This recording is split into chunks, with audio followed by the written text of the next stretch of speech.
Welcome to our show, International Student Brief. Today, we dive into the latest happenings in the world of international education and immigration. First up, the revamped FAFSA has had its ups and downs. While some students are finally able to navigate the application process smoothly, others are still facing hurdles due to technical issues and accessibility challenges. It's a mixed bag, but there's hope for improvement. Next, we turn our attention to the shifting landscape for international students. With stricter immigration policies looming under Donald Trump's administration, many skilled graduates are considering opportunities in Hong Kong, which is actively trying to attract talent. However, political tensions and living conditions may pose challenges. It's a fascinating time for these students as they weigh their options. Finally, we discuss the recent breakfast meeting involving coalition immigration spokesman Dan Tehan and education agents. This has sparked controversy as the coalition opposes Labor's bill to regulate private colleges while engaging with those very agents. The political drama continues as both sides clash over immigration policies and the future of international students in Australia. Please stay tuned for more detailed coverage. New York Times reports on the recent attempt by the Department of Education to rectify the disastrous rollout of the FAFSA application process, which had left countless students in limbo. After a failed attempt last year, the department has introduced a revamped website that promises a smoother experience. The author shares their personal success in completing the form swiftly, highlighting the ease of importing tax information. However, they acknowledge that this positive experience is not representative of all applicants, particularly those from vulnerable backgrounds who may still face barriers in accessing financial aid for college. South China Morning Post discusses the potential implications of Donald Trump's return to power for immigration policies, particularly concerning H-1B visas. The article outlines how Trump's previous administration imposed strict regulations that significantly increased denial rates for these visas, affecting many international graduates seeking employment in the U.S. As the political climate shifts, Hong Kong may have an opportunity to attract talented professionals who are now reconsidering their options due to the tightening of U.S. immigration policies. The article emphasizes the need for Hong Kong to enhance its appeal to these graduates, citing government initiatives aimed at attracting top talent while acknowledging the challenges posed by U.S.-China tensions. The Sydney Morning Herald covers the controversy surrounding coalition immigration spokesman Dan Tehan's breakfast meeting with education and migration agents, which coincided with the coalition's decision to oppose Labor's education bill aimed at regulating private colleges. The article details the accusations of hypocrisy directed at the coalition, as they block legislation that would impose caps on international student numbers while simultaneously engaging with agents who benefit from the current system. The political tensions are palpable, with various factions within the coalition expressing confusion over their immigration stance, and Labor seizing the opportunity to criticize the opposition's inconsistency in addressing the complexities of immigration and education policy.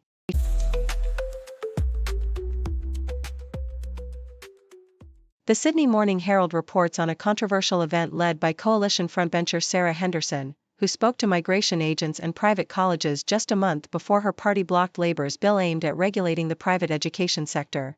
The event, hosted by Apply for Study Australia, attracted agents known for assisting international students with visa extensions, despite the coalition's criticism of students exploiting the visa system. Henderson defended her participation, claiming it was part of her consultation process on the bill, which sought to impose stricter regulations on education providers.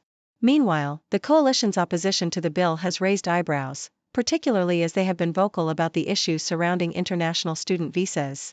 The Guardian reveals that La Liga has abandoned its plans to host the highly anticipated match between Barcelona and Atletico Madrid in Miami next month. This decision comes as the league acknowledges the logistical challenges involved in staging such a significant game far from home, despite ongoing aspirations to hold domestic matches in international markets in the future. La Liga president Javier Tebas has expressed a desire to expand the league's reach, hinting at potential overseas matches as early as the 2025-26 season. The move to stage games abroad reflects a growing trend among European clubs to tap into their global fan bases, though it remains to be seen how FIFA's evolving policies will influence these plans.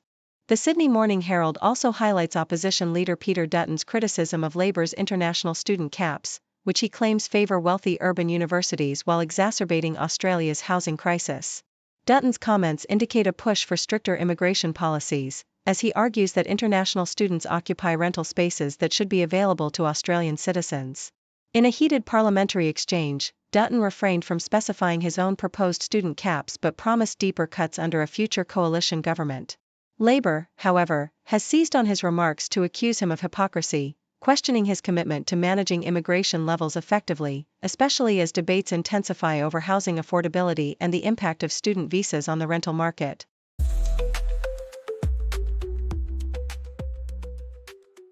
South China Morning Post reports that for the first time in nearly 15 years, India has surpassed China as the leading source of international students in the United States, with 331,602 Indian students enrolled for the 2023-24 academic year compared to 277,398 Chinese students.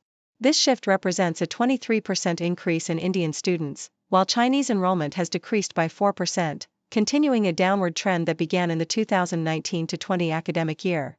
Factors contributing to this decline include geopolitical tensions, safety concerns, and the rising quality of Chinese universities. The U.S. government has also indicated a preference for Indian students in STEM fields, with nearly 3/4 of Indian students pursuing these subjects, compared to half of the Chinese students. Despite the decrease, Chinese students remain a significant presence in the U.S., although many express fears about potential deportation and job prospects. The Sydney Morning Herald highlights the political battle in Australia over international student numbers, as the coalition prepares to block Labor's proposal to cap the number of overseas students at 270,000 for the upcoming year. This proposal arises from growing pressure to reduce migration amid soaring housing and living costs.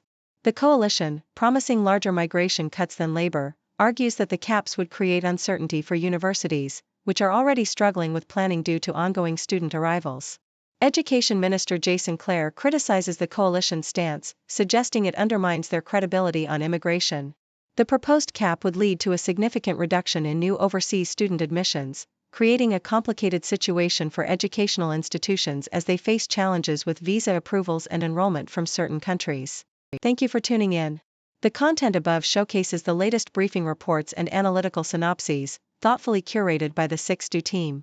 These insights stem from a wide array of reputable media outlets, think tanks, government sources, and specialized experts worldwide.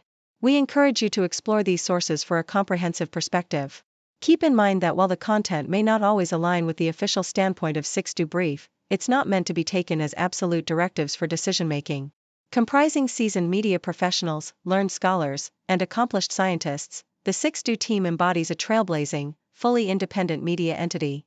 To customize 6Do Brief to meet your professional needs, you have the option to subscribe to a diverse array of briefings on our website, 6dobrief.com.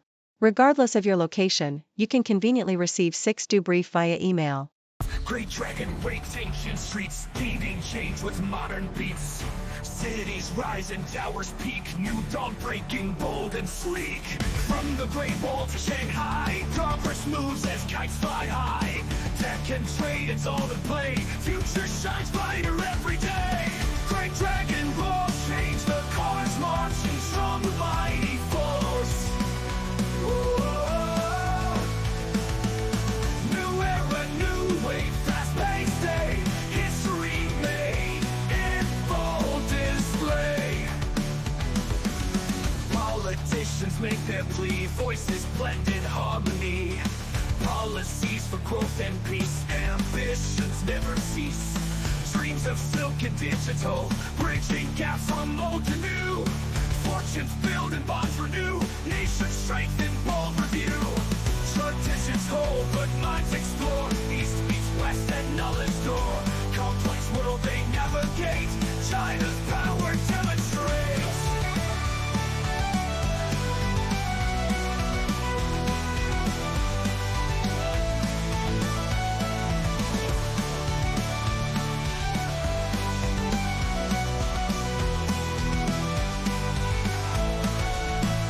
From the Great Wall to Shanghai, progress moves as kites fly high.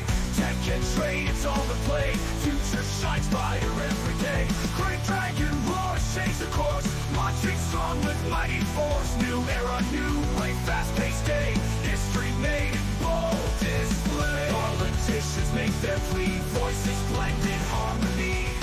Policies for growth and peace, ambitions their growth and peace. New era, new way, fast-paced day, history made in bold display.